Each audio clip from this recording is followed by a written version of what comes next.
പരിശുദ്ധാത്മാവേ എന്നിൽ വന്നു നിറയണമേ. പരിശുദ്ധാത്മാവേ കൃപ ചൊരിയണമേ. പരിശുദ്ധാത്മാവേ ശക്തി പകരണമേ. പരിശുദ്ധാത്മാവേ കൃപ ചൊരിയണമേ. പരിശുദ്ധാത്മാവേ ശക്തി പകരണമേ. തിരുവോസ്തിയിൽ ദിവ്യകാരുണ്യനാഥനായ ഈശോയെ കണ്ടുകൊണ്ട് നമുക്ക് അവിടുത്തെ ആരാധിച്ച് സ്തുതിച്ച് മഹത്വപ്പെടുത്താം. ഹല്ലേലൂയ ഹല്ലേലൂയ യേശുവേ ആരാധന ആരാധന ആരാധന ആരാധന ആരാധന. Hallelujah hallelujah hallelujah hallelujah hallelujah hallelujah യേശുവേ ആരാധന ആരാധന ആരാധന ആരാധന ആരാധന ആരാധന. ഹല്ലേലൂയ ഹല്ലേലൂയ ഹല്ലേലൂയ ഹല്ലേലൂയ യേശുവേ ആരാധന ആരാധന ആരാധന ആരാധന ആരാധന. ഹല്ലേലൂയ ഹല്ലേലൂയ യേശുവേ സ്തുതി യേശുവേ മഹത്വം. ഹല്ലേലൂയ ഹല്ലേലൂയ യേശുവേ ആരാധന ആരാധന.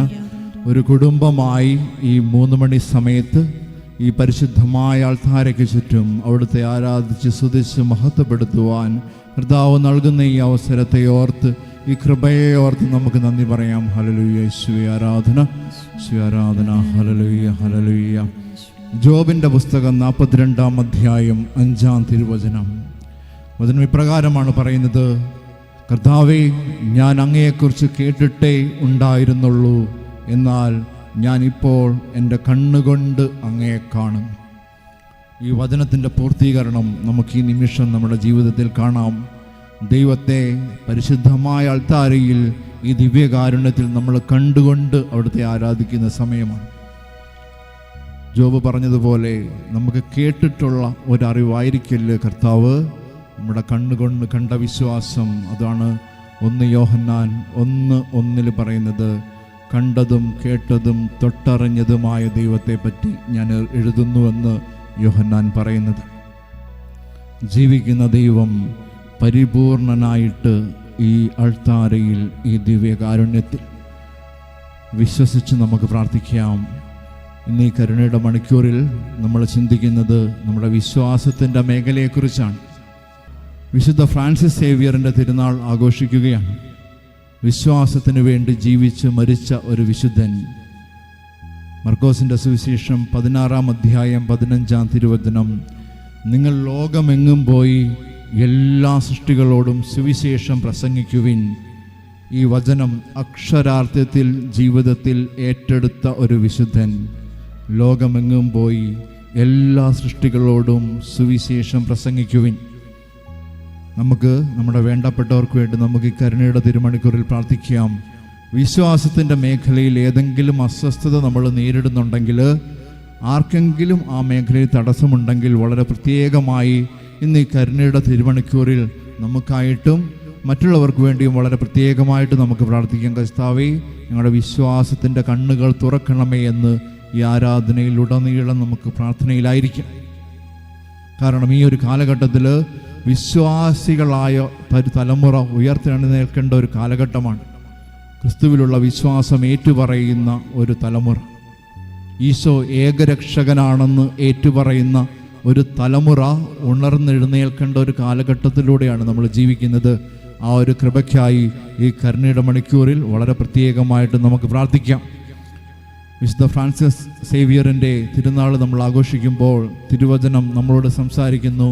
തിരുസഭ നമുക്ക് വിചിന്തനത്തിനായിട്ട് തന്നിരിക്കുന്ന സുവിശേഷ വചനഭാഗം മർക്കോസിൻ്റെ സുവിശേഷം 16-ാം അധ്യായം 15 മുതൽ 20 വരെയുള്ള തിരുവചനങ്ങളാണ്. സുവിശേഷം തുടങ്ങുന്നത് തന്നെ ഇങ്ങനെയാണ്: നിങ്ങൾ ലോകമെങ്ങും പോയി എല്ലാ സൃഷ്ടികളോടും സുവിശേഷം പ്രസംഗിക്കുവിനെന്നാണ്.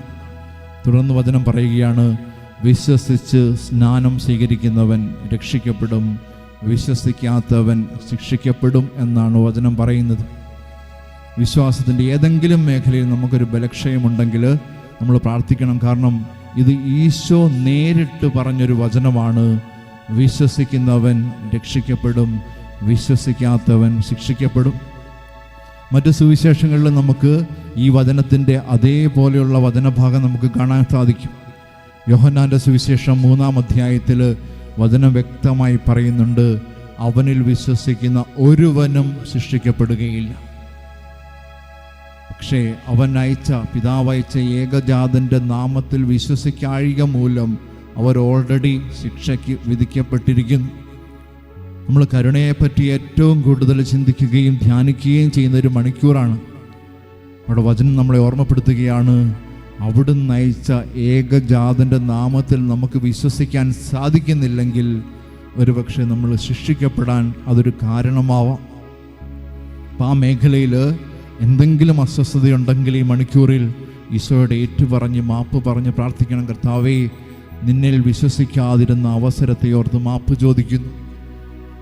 ഒരസ്വസ്ഥത വന്നപ്പോൾ, ഒരാകുലത വന്നപ്പോൾ, ജീവിതത്തിൽ കടന്നുപോയ ഏതെങ്കിലും പ്രതിസന്ധി ഘട്ടങ്ങളിൽ ദൈവത്തെ മാറ്റി നിർത്തിയ ഏതെങ്കിലും നിമിഷമുണ്ടെങ്കിൽ ഈ കരുണയുടെ മണിക്കൂറിൽ ദൈവത്തോട് മാപ്പ് പറഞ്ഞ് യാചിക്കണം. കർത്താവേ, ഞങ്ങളുടെ വിശ്വാസം വർദ്ധിപ്പിക്കണമേ.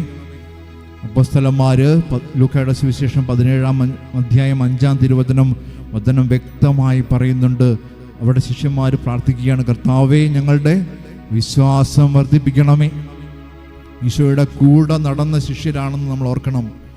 ഇന്നിപ്പോൾ 2000 വർഷങ്ങൾക്കിപ്പുറം നമ്മുടെ വിശ്വാസത്തിലാണ് നമ്മൾ ഈശോയെ കാണുന്നത്. അവർ നേരിട്ട് കണ്ടവരുടെ അവസ്ഥയാണ് അവർ പ്രാർത്ഥിച്ചതാണ്, വിശ്വാസം വർദ്ധിപ്പിക്കണമേ എന്ന്. അതുകൊണ്ടാണ് എബ്രായർക്ക് എഴുതിയ ലേഖനം 11-ാം അധ്യായത്തിൽ 1-ാം തിരുവചനം വചനം വ്യക്തമായിട്ട് വിശ്വാസത്തെ ഡിഫൈൻ ചെയ്യുന്നത് ഇങ്ങനെയാണ്: പ്രത്യാശിക്കുന്നവ ലഭിക്കുമെന്ന ഉറപ്പും കാണപ്പെടാത്തവ ഉണ്ടെന്ന ബോധ്യവുമാണ് വിശ്വാസം. ഈശോയെ നമ്മളൊരു പക്ഷേ നേരിട്ട് കണ്ടിട്ടുള്ളവരായിരിക്കില്ല. ഈശോയുടെ ജനനം, പീഡാസഹനം, മരണം, ഉത്ഥാനം ഇതൊന്നും നമ്മൾ നേരിട്ട് കണ്ടിട്ടുള്ള കാര്യങ്ങളല്ല. നമ്മൾ വിശ്വാസത്തിൽ അതെല്ലാം കണ്ട് സ്വീകരിക്കണം, എന്നിലേ നമുക്കത് അനുഭവമായി മാറുകയുള്ളൂ. ഇതുപോലുള്ള ആരാധനാ നിമിഷങ്ങളിൽ നമ്മൾ ദൈവത്തോട് യാചിക്കണം, കർത്താവേ, ഈ വിശ്വാസ സത്യങ്ങളെ, ബോധ്യങ്ങളെ ഞങ്ങൾ വിശ്വാസത്തിൽ സ്വീകരിക്കുവാൻ നീ ഞങ്ങളെ സഹായിക്കണമേ എന്ന് നമ്മൾ ആത്മാർത്ഥമായിട്ട് പ്രാർത്ഥിക്കേണ്ട ഒരു അവസരമാണിത്. ഈ ആരാധനയിലൊക്കെ വളരെ പ്രത്യേകമായിട്ട് നമുക്ക് പ്രാർത്ഥിക്കണം. കാരണം ഒരു മനുഷ്യൻ തനിക്ക് കിട്ടാവുന്ന എല്ലാ ലൗകിക സുഖങ്ങളും മാറ്റിവെച്ച് വിശ്വാസത്തിന് വേണ്ടി ജീവിച്ച് മരിച്ച ഒരു ദിവസം. ഇന്നും അഴുകാത്ത ശരീരമായി ഗോവയിൽ ബോം ജീസസ് എന്ന് പറയുന്ന ഒരു ദേവാലയത്തിൽ അദ്ദേഹത്തിൻ്റെ ശരീരം സൂക്ഷിക്കപ്പെടുന്നുണ്ട്. ഇതൊക്കെ നമ്മുടെ വിശ്വാസം വർദ്ധിപ്പിക്കുവാൻ വേണ്ടിയാണ്. അതുകൊണ്ടാണ് മർക്കോസിൻ്റെ സുവിശേഷം 16-ാം അധ്യായം താഴോട്ട് വായിച്ച് നമുക്ക് വളരെ വ്യക്തമായിട്ട് കാണാൻ സാധിക്കും. അവർ സർപ്പങ്ങളെ കയ്യിലെടുക്കും, മാരകമായത് എന്ത് കുടിച്ചാലും അതവർക്ക് ഉപദ്രവമായി മാറുകയില്ല. അവർ രോഗികൾക്ക് സൗഖ്യം നൽകും, പിശാചുകളെ ബഹിഷ്കരിക്കും. ഇതൊക്കെ എന്തിനാണ്? കർത്താവ് ഈ അടയാളങ്ങൾ നമ്മുടെ ജീവിതത്തിൽ പ്രവർത്തിക്കുന്നത് ഒറ്റ ഉദ്ദേശമേ ഉള്ളൂ: ദൈവവചനത്തിൽ കർത്താവായ ഈശോയിലുള്ള നമ്മുടെ വിശ്വാസം വർദ്ധിക്കുവാൻ വേണ്ടിയാണ് ദൈവം അടയാളങ്ങൾ പ്രവർത്തിക്കുന്നത്. തുടർന്ന് വചനം വായിച്ചാൽ വളരെ വ്യക്തമായിട്ട് നമുക്ക് കാണാൻ സാധിക്കും, അവിടുന്ന് അടയാളങ്ങളിലൂടെ വചനം സ്ഥിരീകരിക്കും. നമ്മുടെ ജീവിതത്തിൽ നടക്കുന്ന ഓരോ അത്ഭുതങ്ങളും ഓരോ അടയാളങ്ങളും ദൈവവചനത്തിലുള്ള വിശ്വാസം വർദ്ധിപ്പിക്കുവാൻ വേണ്ടിയാണ് ദൈവം പ്രവർത്തിക്കുന്നതെന്നൊരു ബോധ്യം നമുക്കുണ്ടാവണം. കാരണം അത്രമാത്രം ഗൗരവത്തോടെ വിശ്വാസത്തെ കാണേണ്ട ഒരു കാലഘട്ടമാണ്. നമുക്ക് ഒത്തിരി ദൈവത്തോട് നന്ദി പറയാം. കാരണം ഈ ഒരു മേഖലയിൽ ഒരുപാട് ദൈവം ഇടപെടുന്ന ഒരു കാലഘട്ടമാണ്. ഒരുപാട് വൈദികരിലൂടെ, ഒരുപാട് വചനപ്രഘോഷകരിലൂടെ യുവജനങ്ങളെയും അതുപോലെ മറ്റൊരുപാട് ആളുകളെയും വിശ്വാസത്തോടെ ചേർത്ത് നിർത്താൻ ഇന്ന് എല്ലാ പ്രാർത്ഥനാലയങ്ങളും വളരെ ശക്തമായി പ്രവർത്തിക്കുന്ന ഒരു കാലഘട്ടം. ആത്മാവിൻ്റെ വലിയൊരു ചലനം നമുക്ക് അനുഭവിക്കാൻ സാധിക്കുന്ന ഒരു സമയമാണിത്. അപ്പോൾ നമ്മൾ ആ കൂട്ടായ്മകളോട് ചേർന്ന് നിൽക്കണം. നമ്മൾ ആലോചിക്കണം, കർത്താവിന് നമുക്ക് നന്ദി പറയണം. ഈ കരുണയുടെ മണിക്കൂറിൽ ലോകം മുഴുവൻ കരുണ വർഷിക്കപ്പെടുന്ന ഈ നിമിഷം പരിശുദ്ധമായ അൾത്താരയുടെ മുമ്പിൽ ഒരു കുടുംബമായി നമുക്ക് ദൈവത്തെ ആരാധിക്കാൻ ദൈവം ഒരു സമയമൊരുക്കുമ്പം അതിന് നന്ദിയുള്ളവരായിരിക്കണം. കാരണം ഇത് ആഗ്രഹിച്ചിട്ട് നടക്കാത്ത ഒരുപാട് ആളുകളുണ്ട്. വിശുദ്ധ കുർബാന അനുദിന ബലി അർപ്പിക്കുവാൻ സാധിക്കാത്ത ഒരുപാട് ദൈവമക്കളുണ്ട്. അങ്ങനെ ഇരിക്കുന്ന ഒരു സമയത്ത് ദൈവം വളരെ പ്രത്യേകമായി തിരഞ്ഞെടുത്ത് ഒരു കുടുംബമായി ഈ കാരിസ്ഭവൻ എന്ന ആലയത്തോട് ചേർന്ന് ഒരു കുടുംബമായി ദൈവത്തെ ആരാധിക്കാൻ ദൈവം ഒരുക്കുന്ന സമയം. ഇതുപോലെ മറ്റൊരുപാട് സ്ഥലങ്ങളിൽ ദൈവാരാധന ഇതുപോലെ നടക്കുന്നുണ്ട്. അപ്പം അങ്ങനെയുള്ള ആ കൂട്ടായ്മയോട് ചേർന്ന് ദൈവത്തെ ആരാധിക്കുവാൻ ദൈവം നമ്മളെ ഒരുക്കുമ്പം ദൈവത്തോട് നന്ദി പറഞ്ഞ് നമുക്ക് പ്രാർത്ഥിക്കണം. അതുപോലെ നമുക്ക് മറ്റൊരു കാര്യം മനസ്സിലാവുന്നത്, സുവിശേഷം പ്രഘോഷിക്കുവാൻ ഈശോ പറഞ്ഞതിന് തൊട്ട് താഴെയാണ് വിശ്വാസവുമായി ബന്ധപ്പെട്ട കാര്യങ്ങൾ ഈശോ പറയുന്നത്. സുവിശേഷ പ്രഘോഷണവും വിശ്വാസവുമായിട്ട് വളരെ ബന്ധമുണ്ട്, അഭേദ്യമായ ബന്ധമുണ്ട്. സുവിശേഷം കേട്ടാണ് നമ്മുടെ വിശ്വാസം വർദ്ധിക്കുന്നത്. അതുകൊണ്ടാണ് പൗലോസ് വളരെ വ്യക്തമായി പറയുന്നുണ്ട്, ക്രിസ്തു ഉയർത്തെഴുന്നേറ്റില്ലെങ്കിൽ ഞങ്ങളുടെ പ്രസംഗം വ്യർത്ഥമാണ്, നമ്മുടെ വിശ്വാസവും വ്യർത്ഥമാണ്. ഉയർത്തെഴുന്നേറ്റ് ക്രിസ്തുവിലുള്ള വിശ്വാസമാണ് ക്രൈസ്തവ വിശ്വാസത്തിൻ്റെ അടിസ്ഥാനം. അപ്പം ആ ഒരു ബോധ്യം നമുക്കുണ്ടാവണം. അതുകൊണ്ടാണ് സുവിശേഷം സാധിക്കുമ്പോഴൊക്കെ വചനം കേൾക്കുന്നവരായിട്ട് മാറണം, വചനത്തിൽ വിശ്വസിക്കാനുള്ള കൃപയ്ക്കായിട്ട് പ്രാർത്ഥിക്കണം. റോമാക്കാർക്ക് എഴുതിയ ലേഖനത്തിൽ പൗലോസ് വളരെ വ്യക്തമായി പറയുന്നുണ്ട്. റോമാക്കാർക്ക് എഴുതിയ ലേഖനം 10-ാം അധ്യായം 17-ാം തിരുവചനം, കേൾവിയിലൂടെയാണ് നമ്മുടെ വിശ്വാസം വർദ്ധിക്കുന്നത്, അതും ക്രിസ്തുവിനെ പറ്റിയുള്ള പ്രസംഗത്തിലൂടെ. റോമ 10:17 വളരെ വ്യക്തമായി വചനം പറയുന്നുണ്ട്, കേൾവിയിലൂടെ നമ്മുടെ വിശ്വാസം വർദ്ധിക്കും, അത് ക്രിസ്തുവിനെ പറ്റിയുള്ള പ്രസംഗമാണ്. അങ്ങനെ ആ സുവിശേഷം പ്രഘോഷണം കേൾക്കുമ്പോൾ നമ്മുടെ ഉള്ളിൽ വിശ്വാസം വർദ്ധിക്കും. കാരണം വിശ്വാസത്തെക്കുറിച്ച് പൗലോസിഹ എഫേസസുകാർക്ക് എഴുതിയ ലേഖനത്തിൽ പറയുന്നത്, ഇത് വിശ്വാസമാകുന്ന പരിച. നമ്മുടെ ജീവിതത്തിലുണ്ടാകുന്ന പ്രലോഭനങ്ങളെ അതിജീവിക്കുവാൻ വിശ്വാസത്തിൻ്റെ പരിച നമുക്കുണ്ടാവണം. കാരണം അവിടെ വളരെ വ്യക്തമായി വചനം പറയുന്നുണ്ട്, ഏറ്റവും ഉപരിയായിട്ട് നിങ്ങൾക്കുണ്ടാവേണ്ട ഒരു ആത്മീയ ആയുധമാണ് വിശ്വാസം. അവിടെ പറയുന്നത് ഇങ്ങനെയാണ്, ദുഷ്ടൻ്റെ ജ്വലിക്കുന്ന കൂരമ്പുകളെ കെടുത്തുവാൻ നിങ്ങളെ ശക്തരാക്കുന്ന വിശ്വാസത്തിൻ്റെ പരിച നിങ്ങൾ എടുക്കുവിനെന്നാണ്. എഫേസസുകാർക്ക് എഴുതിയ ലേഖനം 6-ാം അധ്യായത്തിൽ നമുക്ക് പല ആത്മീയ ആയുധങ്ങളെക്കുറിച്ച് കാണാം. അവിടെ ഏറ്റവും ശക്തമായ ഒരു ആയുധത്തെക്കുറിച്ച് പറയുന്നത് വിശ്വാസമാണ്. ഇത് ഏറ്റവും ശക്തമായി ഈശോ ഉപയോഗിക്കുന്നത് നമുക്ക് കാണാം.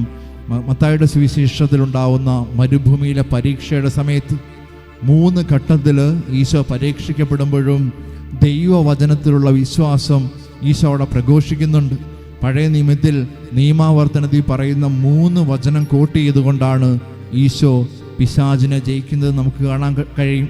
അവിടെ ഏറ്റവും അവസാനം ഈശോ മത്തായിയുടെ സുവിശേഷം 4-ാം അധ്യായം 10 പറയുന്നുണ്ട്, സാത്താനെ ദൂരെ പോവുക എന്ന് പറഞ്ഞ് പിശാചിനെ ആട്ടിയോടിക്കുന്ന ഈശോയെ നമുക്ക് കാണുവാൻ സാധിക്കും. വചനത്തിലുള്ള വിശ്വാസം ഏറ്റുപറഞ്ഞ് നമുക്കും പ്രാർത്ഥിക്കാം ഈ ഒരു നിമിഷം. കാരണം എബ്രായർക്ക് എഴുതിയ ലേഖനത്തിൽ പൂർവ്വപിതാക്കന്മാരുടെ വിശ്വാസത്തെ പറ്റി പറയുന്നുണ്ട്. അവിടെ വചനം പറയുന്നത് ഇങ്ങനെയാണ്, വിശ്വാസം കൂടാതെ ദൈവത്തെ പ്രസാദിപ്പിക്കുക സാധിക്കുകയില്ല. നമ്മൾ എന്തെല്ലാം ആത്മീയ അഭ്യാസങ്ങൾ ഭക്താഭ്യാസങ്ങൾ ചെയ്താലും എന്തൊക്കെ ആചാരാനുഷ്ഠാനങ്ങളിലൂടെ കടന്നു പോയാലും നമുക്ക് വിശ്വാസമില്ലെങ്കിൽ ഇതെല്ലാം വ്യർത്ഥമാണ്. അപ്പം നമുക്ക് ഇന്ന് നമ്മൾ പരിശുദ്ധമായ അൾത്താരയിൽ ദിവ്യകാരുണ്യത്തിൽ എഴുന്നള്ളിയിരിക്കുന്ന ഈശോയെ കാണാം. നമുക്കറിയാം, വിളക്കന്നവരൊക്കെ പ്രകടമായ അത്ഭുതങ്ങളിലൂടെ ഈശോ തൻ്റെ ദിവ്യകാരുണ്യ സാന്നിധ്യം വെളിപ്പെടുത്തിയിട്ടുണ്ട്. അപ്പം ആ ഒരു ബോധ്യം നമ്മളുണ്ടാവാം. ഈശോയെ, നിന്നിലുള്ള വിശ്വാസം വർദ്ധിക്കുവാൻ നീ ഇടയാക്കണമേ. ആരാഗ്രഹത്തോടെ നമുക്ക് ഈ കരുണയുടെ മണിക്കൂറിൽ ആയിരിക്കാം. നമ്മൾ ദിവ്യകാരുണ്യ ആശീർവാദത്തിനായിട്ട് ഒരുങ്ങുമ്പോൾ ഈ കരുണയുടെ മണിക്കൂറിൽ വളരെ പ്രത്യേകമായിട്ട് നമുക്ക് പ്രാർത്ഥിക്കാം. കർത്താവേ, ഞങ്ങളുടെ വിശ്വാസം വർദ്ധിപ്പിക്കണമേ. യോഹന്നാൻ്റെ സുവിശേഷം 6-ാം അധ്യായം 56-ാം തിരുവചനം, എൻ്റെ ശരീരം ഭക്ഷിക്കുകയും എൻ്റെ രക്തം പാനം ചെയ്യുകയും ചെയ്യുന്നവനിൽ ഞാനും അവൻ എന്നിലും വസിക്കും. പരിശുദ്ധ കുർബാനയിലുള്ള ഈശോയുടെ സജീവ സാന്നിധ്യം ഏറ്റുപറഞ്ഞുകൊണ്ട് നമുക്ക് ദിവ്യകാരുണ്യ ആശീർവാദം സ്വീകരിക്കാം.